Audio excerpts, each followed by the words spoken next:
Good morning, good afternoon, good evening, wherever you are watching us from. You are on to the program where we review major news that made the headlines across southern Nigeria in the past week. My name is Amzat. With me, And I'm Louis. Stay tuned for our news review for today. welcome back. Louis, in the week under review, Edo State Governor Monday Okpebholo have disclosed plans by the Edo State government to float an indigenous airline, Edo Air. Yeah. You see, in a country like Nigeria, we always see things like this. Politicians, they always want to come up and do what we call political showmanship. But I will say, if this airline is not, if it's not people-centered, then it's just going to fail before they even begin. But I would say, first of all, is it ideal to set up an Edo airline, indigenous airline? I would say it will be ideal, or it is ideal if these three factors are taken into consideration, which are first of all, it must be economically justifiable. When I say economically justifiable, do we have traffic congestion at the airports at the present?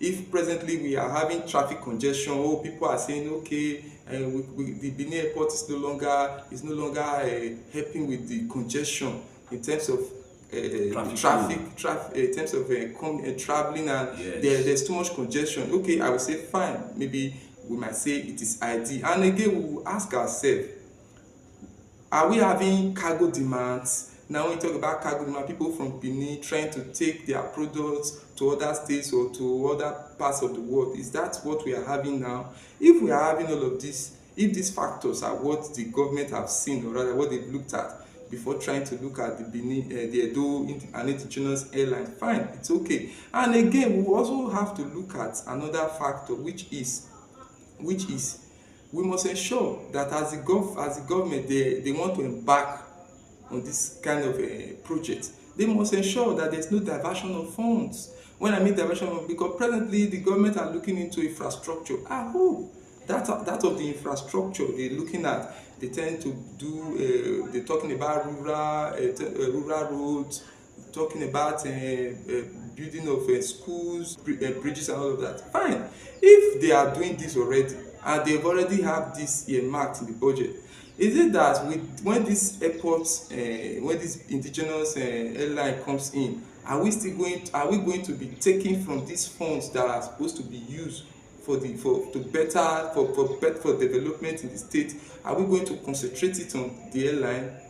So that is another question I will ask. And again, I will also say, if this airport, rather this indigenous airline they're looking at, first of all, if we will consider it ideal, if there's transparency and accountability, how is it going to be managed? Are we going to be having a public-private partnership, or is it just going to be government owned? How is it going to run? Because we find out that most of these state airline, rather, they are used for, they are for political, they are for political showmanship, because at the end of the day, it is elite driven, it is not people centered. So we find out that most of the times, running an airline, it takes a lot of funds. So if it's going to need government funds for it to be afloat, that should be, we should also look at that, because at the end of the day, it's going to be a burden on the citizens, because they are going to be paying more taxes and more debt at the end of the day.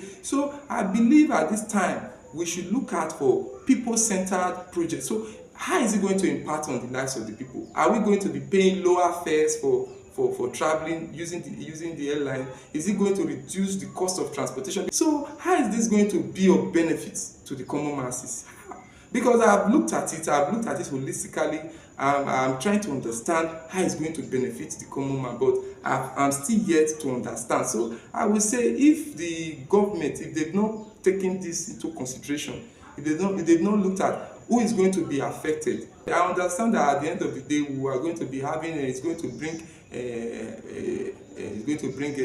development, to boost hospitality. But all this is if it is well properly managed, and if there is transparency. If not, if there is no transparency, if there is no accountability to this project, at the end of the day, we just find out that it's just like another waste of funds. So I believe the government must look at what affects the masses at the moment, exactly, not what affects some few privileged ones. If you remember, the former governor of Anambra State, one time he said when he was governor that the best advice he ever received was from a madman. So that is how he curbed insecurity in a particular area right there in Anambra State. So I don't want to believe that a state governor, Okpebholo, is taking advice from a madman, because at this time we know too well that what we need are people-centered initiatives, people-centered projects that will first serve the people's interests, not the elites, not the rich. We don't need Edo Air, regardless of the sermon around the announcement, because they want to paint it to make it seem as if they are doing it for Edo people. Yes, we know such a project will definitely create jobs. At this time, we think the government should invest Edo resources in ventures that will further provide jobs, that will open up areas, that will create enabling environment for investors to come in. I think resources should be channeled toward that direction, to ensure that wherever contractors are working, if they will not be working 24/7 around the clock, I think it's high time we channel resources to that area. Roads in Benin City and environment that have not been awarded, I think such funds will be channeled, because remember we are still complaining that look at the Benin Asaba Expressway right here. Yes, work is going on. You see the slow pace. We are still complaining that the federal government should ensure that work is going 24/7. I think that is where the state government should channel the energy of whatever initiative that have to do with economic development. Because at this time we don't need Edo Air. The governor should retrace his step. Because if you still look at this project, it's a project that want to serve like our white elephant project. They will use it to siphon funds. And today we are talking about Benin Airport. The Benin Airport need to be upgraded. What are they doing about that? What is the state government doing about that? Yes, Festus Keyamo, the Minister of Aviation, when he was in Benin over in the week under review, he talked about the plans already on to commence the upgrading of the airport. But we should not try to connect that with Edo Air, because Edo people don't need Edo Air as it stands. We need jobs. We need enabling environment. Whoever is interested in venturing into businesses will have that support from the government. Soft loans. Soft loans, not channel their resources to what will better serve a few people's interests. The governor should retrace his steps, because there is no way they are going to paint this narrative of Edo at this time. Louis, let's veer still in Edo. In the week under review, the Edo State government, if you remember, they've commenced a verification exercise for victims that were affected by the 2022 demolition at Okpebholo community. So it seems as if the government are done with their verification exercise, and they've come up with returning, giving back plots of land. In fact, like if you remember in our previous episodes, we talked about the Okpebholo community here. We really talked about it exhaustively, and I even went to monitor the event, to monitor the exercise. I was there and I saw for myself. So it was in fact I knew quite well that justice would be served. Land restitution at Okpebholo was in fact was necessary, because before then we were following up with the development. Yeah. You observe, you could see what the former state governor, how he used his office to kind of silence or kind of trample on the fundamental rights of those individuals without proper compensation. So even if the government wanted to own those properties, or even if the government decide to cede the properties, at least there would have been a better compensation. Maybe the people, the occupants wouldn't have they wouldn't have been that outraged. But we discovered that the government, the past administration, they did not take that into consideration. And before the governor won his election, that was part of his campaign promises. Exactly. And the people today, they call him the promise keeper. And I even heard from the reports gathered, clearing of the lands have even started, and over 1,500 persons have been given back their property. So after proper verification, we When you wanted to start, and I was glad that you went there yourself. You saw how the process was going, and when you came back, I remember we talked about it. yeah. And good one that the government of Monday Okpebholo keep up to his promise, his campaign promise, because you recall that in the course of his electionary campaign, he promised the people of Okroma and adjoining communities that were affected by the demolition exercise that if he wins, that he's going to do all this verification exercise to ascertain true owners of those properties that were demolished and seized from them by the immediate past administration of Gordon of Baseki. And the government keep to that when they came to power. And fast forward to today, they are done with the verification exercise, and those that were duly issued land documents in the course of securing property in the Okroma communities were issued letters during the week, and they have come out to commend the governor, and we are here to commend the governor, because it really shows that this government, they are pro-people, they are people-centered, because in most of the initiative, most of the policy and programs that the government are embark on, we see that it is majorly centered around the people. Yeah.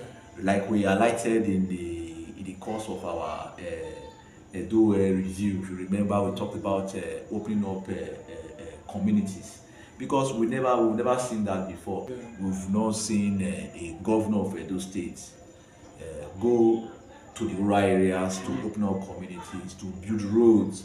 But this government promised to do that. But when it came, and those are pro-people initiative, pro-people project. When it came on board, it never failed, and it kept to that promise, and it ensured that these rural communities are opening up, ensuring that the people have an environment to do their business. And mind us, you see this area, these rural areas, those are where we have majority of the people. Yeah. Because when we don't have these amenities in these areas, they are forced to migrate to the urban areas, where they overstretch a few amenities right here in the city center. And the government have looked towards this direction to ensure that these people, the people of Edo, regardless of wherever you live, irrespective of your status, what is due you will surely get to you. Yes. And the government is following that path. And once again, we commend him for ensuring that he kept to his word, and we implore him to sustain that and ensure that his projects and his programs and policies are centered around the people. And if I may remind Your Excellency Monday Okpebholo, Abudu and adjoining communities in Oriomo local government area of Edo State have been without electricity for more than 10 years. It's high time we look at these people, because they form part of Edo people. They deserve to benefit from your developmental stride. So we are using this medium to call your attention to these areas, and other areas are suffering similar lack of electricity. Coming in terms of intervention to ensure that these people live like every normal Edo people. I think. Yes, I believe the governor with the right given to, in fact, electricity act, the state government now have the power in terms of providing, in terms of generating, transmitting, and all of that. So I Even believe regulation. yeah, so we even have a Edo Electricity Regulatory Commission now. So I believe when it comes to electricity issue, the government, the state government now have the sole right, they have the power to give to ensure electricity is spread across all lengths and breadths of the state. So the state governor should really look at that issue, so because the power to look at that issue behoves on him. Louis, River State again. But this time we are not talking about the lawmaker. Now we are talking about the Chief Justice, who have since declined to attend to the correspondence seeking him to set up an impeachment panel to review allegations leveled against the governor, Simlai Fubara. What's your take? All right. Okay. Just recently during the week, in fact, the happenings, like I always say, when it comes to River State, I don't know if we can ever stop talking about River State, but I believe, I just pray with what's going on, that this political upheaval, political hiatus in that state is a nip in the bud, because I believe, I don't know, the way they are dragging with this issue is no longer funny anymore. Just recently, the chief judge of the state, the person of Justice Chibuzo Amadi, was called upon. Normally, according to section 188 subsection 5 of the 1999 Constitution as amended, gives the chief judge of the state the power to call on to look at issues of gross misconduct regarding the government. And during this time, he must ensure he come up with an impartial panel, a panel of inquiry. They must be men of integrity. So I understand that at this time, when he was called upon to meet for him to discharge that duty, he made them understand that his hands are fettered. His hands are fettered because, according to what he said there is no way he can come in, because already the case, or rather the issue, is already in court, and since there's a subsisting order, it's just like he cannot. There's no point for him to go into that case, because if he's doing that, that is like he's trying to upturn the case that is before the court, and that will not go well for the judiciary. So as a judge, he knows the law fully well, so he told them that he cannot get involved because the case is already in court. So they should wait for the subsisting order by the court, and see that is when those are the areas they should be focusing on. And now you see that even these assembly members, from all what they are doing, they are making they are just making a ridicule of themselves, because now it's no longer funny anymore. People are just looking at them like people.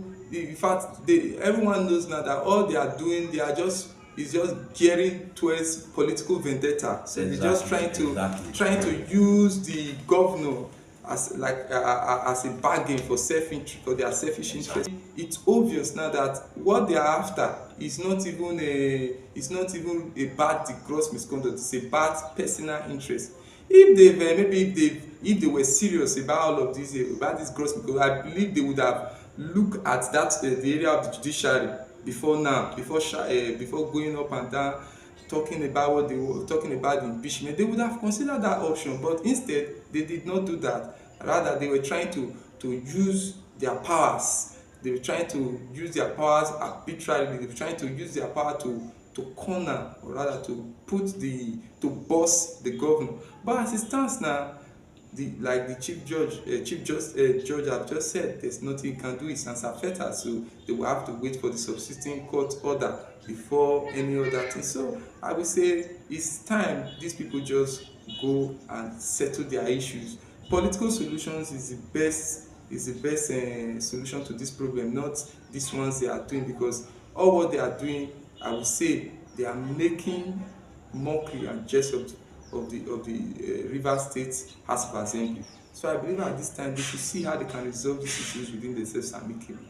That's just it. Exactly, that is the only solution, and that is the only way to go. They just have to deploy what we call political solution, like we've already hammered on in our previous episode. If you recall, we've talked about this whole River State political crisis for at least for almost 4 episodes now, and it now culminates in a court order barring the Chief Judge of the state, talking about CJ Amadi, yes, refusing to heed or respond to the correspondence from the Amaule-led Rivers State House of Assembly, because, like you highlighted, it also amount to bargaining with impeachment for their own selfish interest. And at the same time, it is best described as an abuse of legislative process, and because of their own selfish interest. Because as it stands today,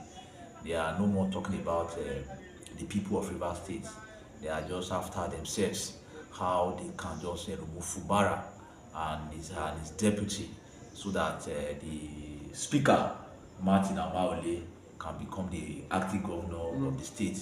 Then the political crisis continues. I think at this time they should just retrace their step and realize that it's all mockery of legislative process.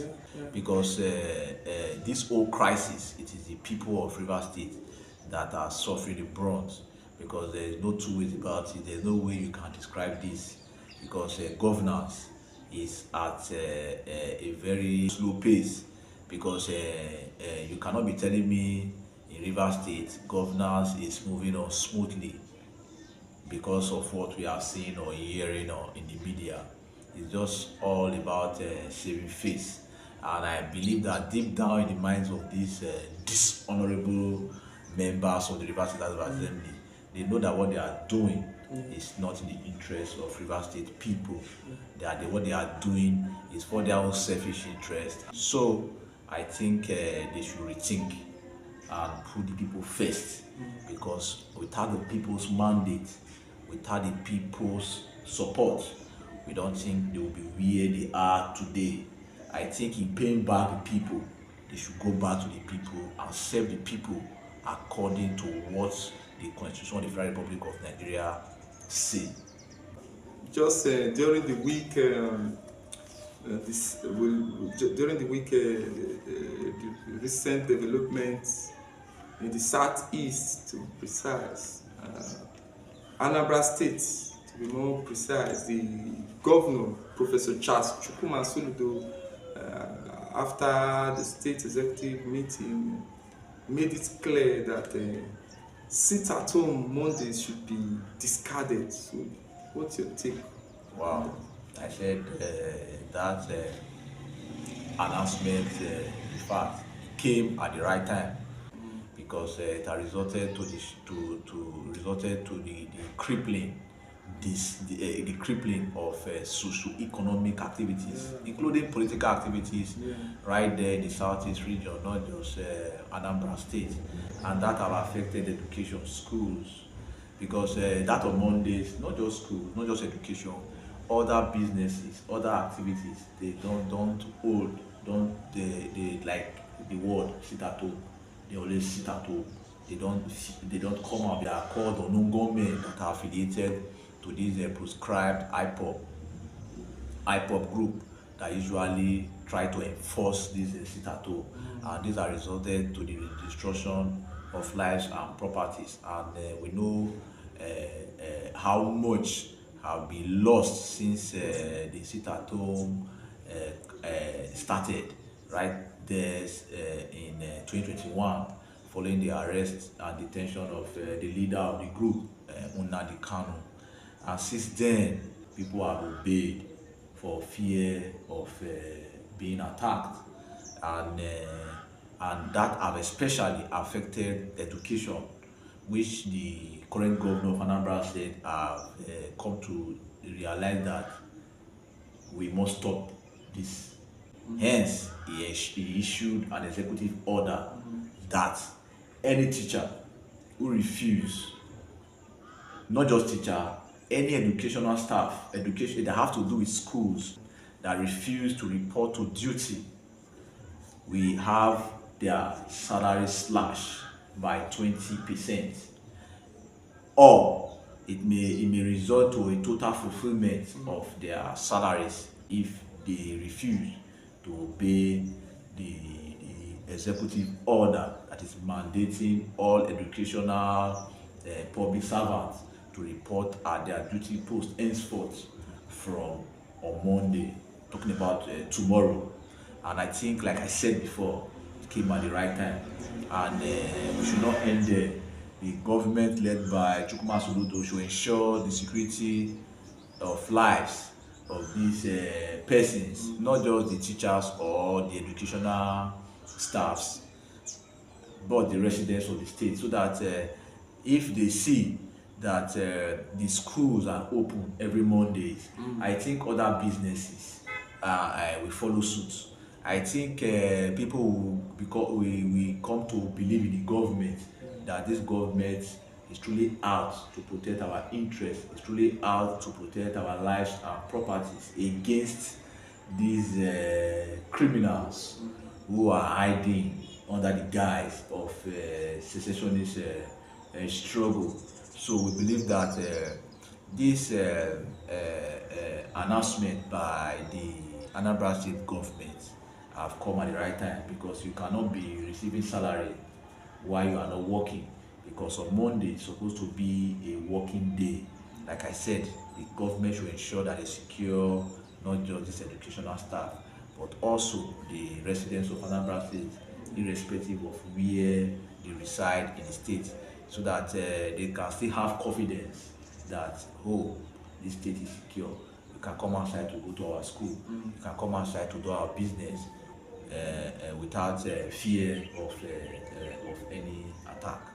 Yes, just like you said, the government is not just telling the people to go all out, to come out on Mondays. First of all, what led to the people not coming out on Mondays is fear and occasioned by the proscribed IPOB group who like those I don't know, they hide under the guise of separatist movement and carry out mayhem, unleash terror. So I believe that has necessitated for people not coming out on Monday, because they made it, in fact the IPOB made it emphatically clear to the separate, the unknown gun, in fact using the unknown gunmen to unleash terror. So it was clear that everyone should sit at home on Mondays, and even the government at a point, in fact at the government they even obeyed. So it was not like this group were now in charge of the states or in charge of the eastern states. So it was really terrible. So now for the government to issue that everyone must come out on Mondays, first of all, they must deploy security personnel. They must ensure that the state is safe for people to come out on Mondays, because if they want people to come out on Mondays, if they are insisting that people should come out on Mondays, first of all, they must have carried out analysis, security analysis in the state through intelligence gathering, and observe that, oh, it's now free for people to go out. Because if they just want people to come all out without carrying out all of this, and to see, just like to see if the coast is clear, if they've not done all of that and they want the citizens to come out forcefully, or they are trying to make it a law, or trying to say it must be, but if they've not done all of that, putting all of this into consideration, that means they just want problems for the people of the state. So I would say, like, the governor has put up a pro rata policy ensuring that if you miss a day, you'll be slashed from your salary, or probably it might even lead to forfeiture of your salary at the end of the day or at the end of the month. So I would say, first of all, it's a good one, because I don't see any reason why someone will be collecting salaries and you know, okay, mind you, that sit at home on Monday has really affected the state, because just imagine states like, imagine the instance like Anambra state, where you have Onitsha market. Sometimes that Monday, the revenue that they get every Monday, if you put it together, my brother, it's a whole lot. So just imagine how much have been lost. Imagine in areas of revenue, even in education, students who are supposed to have right to right NECO. So do you see, they will now have to be delayed, they can't write, and even they can't go to school. So meaning the other states attend school Mondays to Fridays, but theirs is just Tuesday to Friday. So it has not really helped the people, because it has really been a clog in the wheel of progress in certain instances. The government must make sure that they've considered, or in fact they've put all necessary measures in place to ensure that security is enhanced, especially at this time, because they must ensure that security is enhanced. They look for, carry out intelligence gathering and see if it is clear, if it is safe for the people to come out. Then if they've done all of that, fine. I believe everyone will want. Nobody wants to be at home in the first place.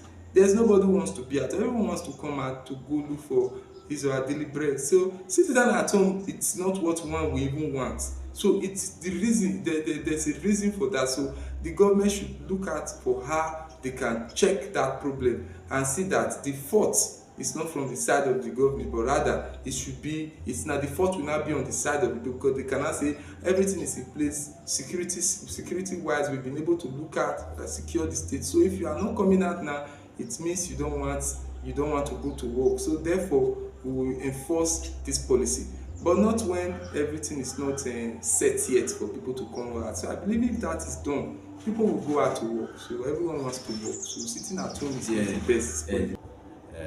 Louis, if you recall, on Sunday was the final of the African Cup of Nations, where we saw Senegal lifting the coveted trophy, and the Nigerian Super Eagles going home with the bronze medal, coming out third. Your response to this performance by our darling Super Eagles?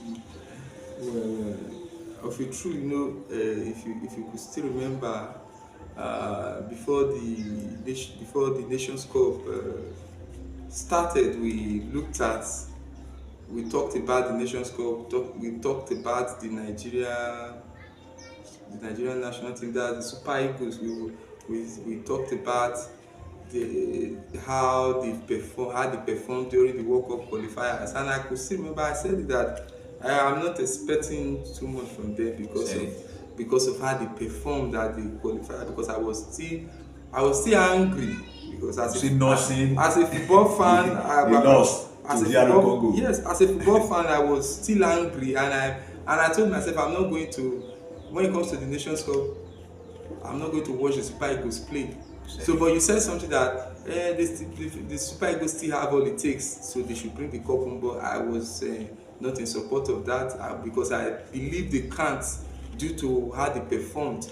But surprisingly, the performance, they gave a sterling performance.